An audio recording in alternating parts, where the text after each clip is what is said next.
nandito na nga sa akin yun guys, yung pinakamura na 5G phone na available in the world. And this is the TNT Panalo 5G. Yes, meron na silang sariling smartphone. And guys, medyo interesting talaga to. So first time ko makakita ng 5G smartphone below 4,000 pesos. Yes, 3,990 lang to. And guys, titingnan natin today kung panalo nga ba talaga to o baka naman patalo. TNT Patalo Phone 5G. Kaya naman, tingnan natin kung meron nga ba talaga siyang mai-offer except na lang sa 5G. Baka kasi, pang wifi lang to. Yung tipong wifi tapos merong screen. Parang ganon. Napakalag, napakapangit. Well, titingnan natin yan ngayon. Baka naman mali ako dito. So, simulan natin in 3, 2, 1. Let's go!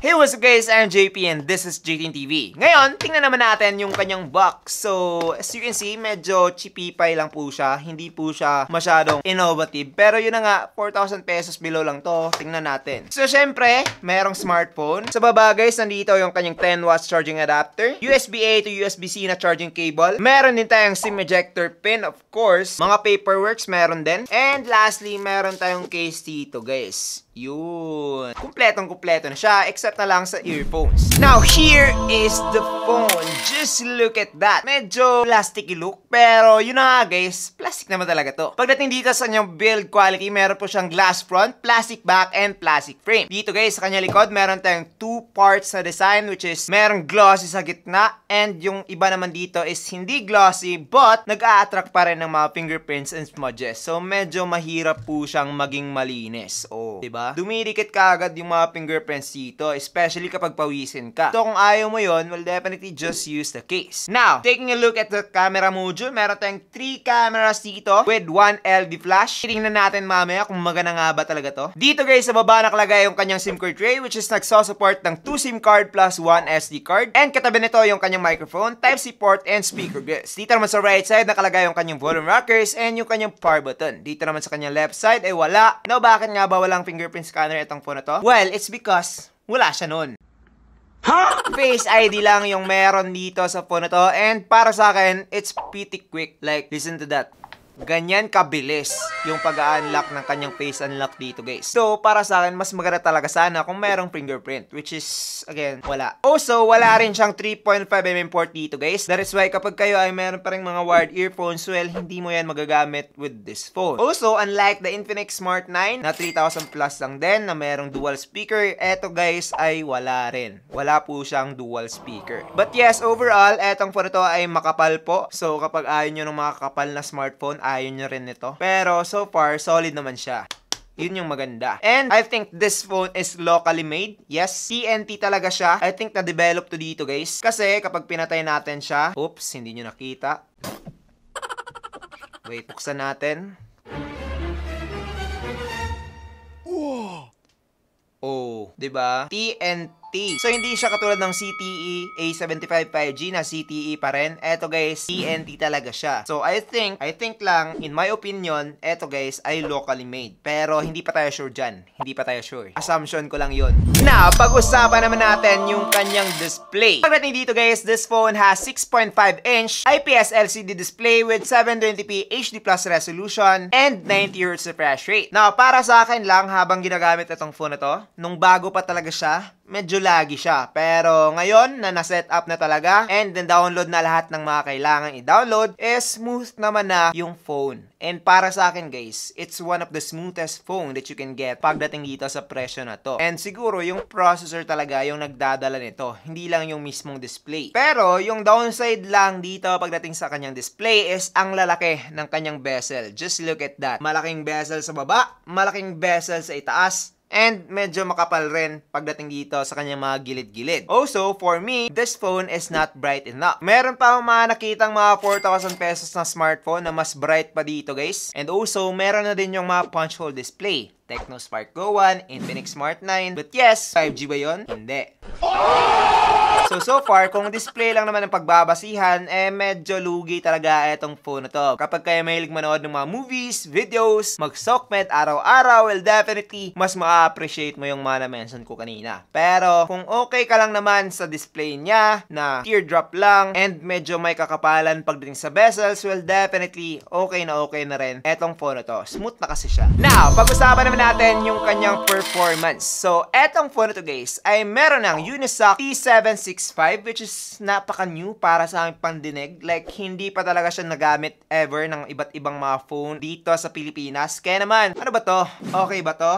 Well, tinest ko naman siya dito sa Antutu Benchmark. And with its 4GB of RAM plus 64GB of storage, nakakuha na tayo dito ng malaki-laking score. So, 365,000 na po yung Antutu Benchmark nitong phone na to, which is almost 2 times compared sa Infinix Smart 8 and Tecno Spark Go 1. Yes, almost 2 times, guys. Kung 400k sana to, 2 times na. But yes, medyo kapos siya pagdating sa kanyang storage, 464 lang. Pero expandable naman po siya up to 512 gig. So, kapag meron kayong mga SD card, pwede nyo gamitin with this phone. Now, performance-wise, this phone is pretty quick. Mabilis yung kanyang response sa ating mga clicks, sa ating pag-open ng mga apps. And also, guys, yung mga naka-download na dito is yung mga apps na meron talagang silbi. Hindi yung mga games or yung mga pangit na apps na naka-download na pag-open mo pa lang. Eto, guys, ay mga useful. Meron tayong TikTok, Instagram, Messenger, and yun na. Wala na mga extra na kumukuha ng storage, which is bad talaga para sa phone mo. Now, para sa akin, etong phone na to ay merong stock Android na experience, but medyo old na siya para sa akin. Kung dati, guys, gustong-gusto ko to dahil nga napaka-clean, napakaganda ng interface. Yung kanyang swipe down na menu dito is okay na okay, clean na clean po siya. And even pagdating sa kanyang settings, guys, it looks just like the Google Pixels, which is stock Android experience. Now, for me, maraming gusto ito and marami ding hindi. Pero, the one thing na magugustuhan talaga ng lahat is that hindi na po to Go Edition. Yes,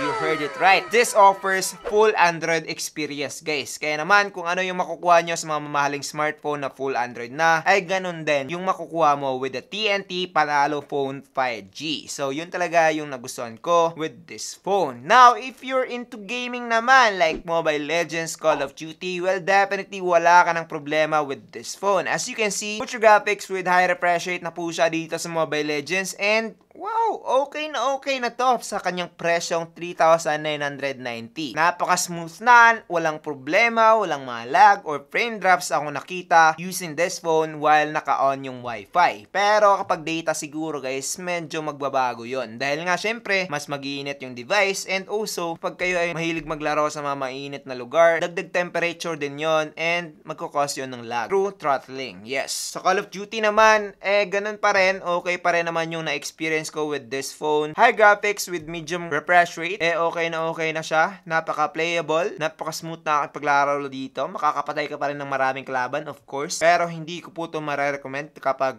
into gaming ka talaga, like you're a gamer, hindi casual lang. Kasi kapag into gaming ka talaga, kailangan mo talaga ng matagal na battery, which is wala dito. Or bypass charging, which is wala rin dito. So for me, casual user and sa mga gusto lang na mabilis na smartphone, mabilis na literal dahil nga smooth siya, walang malag. Kapag magmo-multitask ka, walang mangyayaring mga breakdowns or bigla-biglang magka-crash, walang ganun. And also, mabilis din pagdating sa internet dahil nga, guys, 5G na po to. So, kung TNT user ka or smart user ka, magagamit mo talaga etong phone na to. Pero kapag di naman, like Globe, TM, well, definitely hindi po yan pwede dito sa phone na to. Kailangan mo mag-switch kung gusto mo yung TNT Panalo Phone 5G. Now, let's talk about the battery. So, sinabi ko kanina, hindi po malaki yung battery na tong phone na to.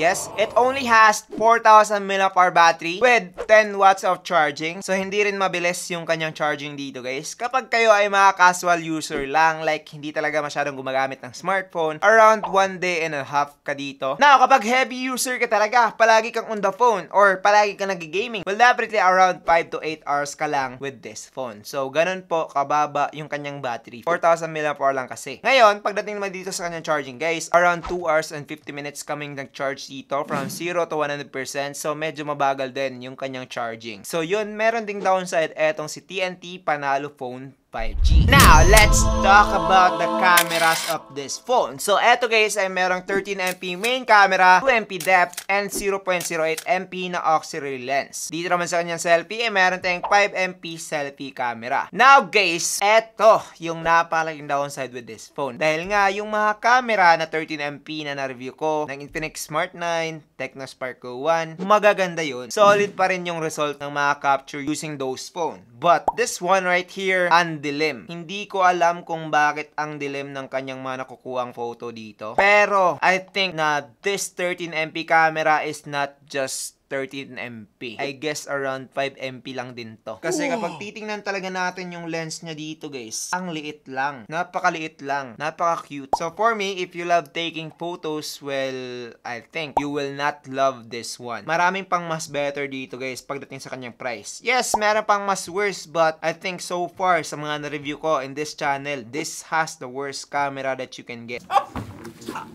Yung kanyang selfie dito guys is parang kuha ng keypad. Yes, alam nyo yun. Yung napaka low quality, parang beautify rin, and you know, lahat ng mga downside ng camera. Andito na kay TNT Panalo Phone 5G. I think na hindi sila nakakuha ng magandang camera manufacturer. Kaya naman, yung camera niya dito is just not it.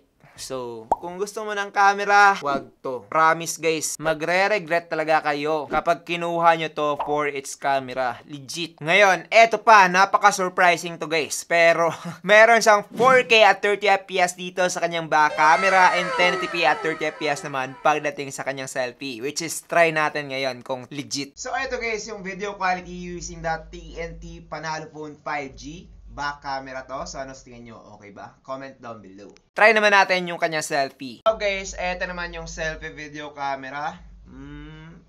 I guess okay lang.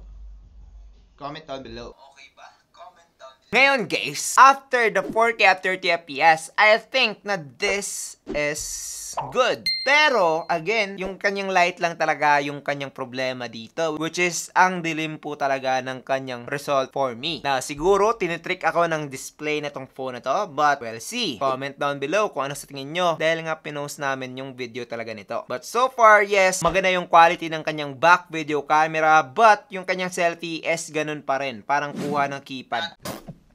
Yes, magsastand ako dyan na para siyang kuha ng keypad. This is a 1080p at 30fps using the TNT. Or pwede rin yung video quality ng inyong mga laptop, di ba? Nasa sa inyo naman yan. Subjective to. Pinakikita ko lang sa inyo kung ano yung mga result niya. So kung maganda para sa inyo, kunin nyo. Pero kung hindi naman, katulad ko, hindi talaga siya maganda, well, pass muna kayo if you love to use the camera. Yun lang, easy. So again, this is a pretty easy decision. Kung gusto mo na isang 5G phone na malakas yung kanyang performance, well, definitely, okay na to. Legit, pang multitasking, pang gaming, and pwede rin pang hotspot. So kung mayaman ka, tapos gusto mo lang talaga na isang pang wifi na smartphone, well, definitely use this one. At least eto, meron ng screen, di ba? Pwede ka pang makatawag. Hindi ka tulad ng mga portable wifi, hindi mo magagawa yon. Pero eto naman yung mga rason kung bakit di ko siya marirecommend, which is yung kanyang camera, hindi ko gusto. Yung kanyang display, meron pang mas better dito. And wala rin siyang 3.5mm port or fingerprint scanner. And overall, their design is pretty cheap. Yun lang. Pero the thing is, 3,990